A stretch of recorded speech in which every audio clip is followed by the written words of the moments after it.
Good morning everyone. দিনটা ছিল 1 জানুয়ারি আর আমার সকালটা শুরু হয়েছিল বেশ একটু বেলা করে। তারপর এত ঠান্ডা পড়েছিল সেই টাইমটা, তাই মায়ের কাছে 1 কাপ গরম গরম চা খেয়ে নিলাম সকালবেলাতেই। তারপর আবার এসে আমি বিছানার ভেতর ঢুকে পড়েছি অ্যাজ ইউজুয়াল।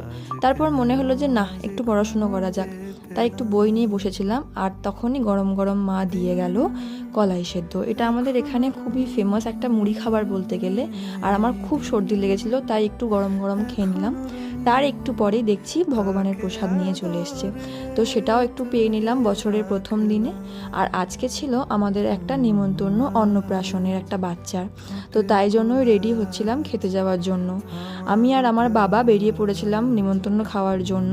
যেহেতু গ্রামেই ভোজবাড়ি, তাই কোনো সাজসজ্জার দরকার নেই। গ্রামের রাস্তা ধরে পৌঁছে গেলাম সেই ভোজবাড়ি। আর দেখো এখানে কেমন ব্যান্ড বাজছিল। তারপর এখানে বসে পড়েছি খেতে। ছুটির অভাবে নেমন্তন্ন বাড়ি সেরকম পাওয়াই হয় না, তাই বেশ ভালোই ভোজটা খেলাম। আর এদের এই ছাদ থেকে বেশ সুন্দর একটা মনোরম প্রকৃতি দেখা যাচ্ছিল। এটা আমাদেরই গ্রামের মাঠ, আর দূরে আমাদের একাইচণ্ডী মন্দির।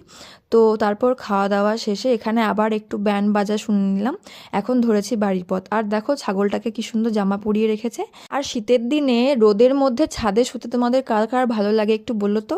আমিও সেদিনকে ছাদেই শুয়েছিলাম, আমি আর মা, যদিও মা তখন নেমে চলে গিয়েছিল। তারপর সন্ধ্যাবেলা এসেছিল আমার দাদু আর আমার বুনি, তাই বুনির জন্য একটু চাউমিন বানিয়েছিল মা, আর সেই সাথে সাথে আমারও খাওয়া হলো। আর দেখো রাতেও আমরা এখন খেতে বসে পড়েছি কার্টুন দেখতে দেখতে। তো ভিডিও এইটুকুই, বাই।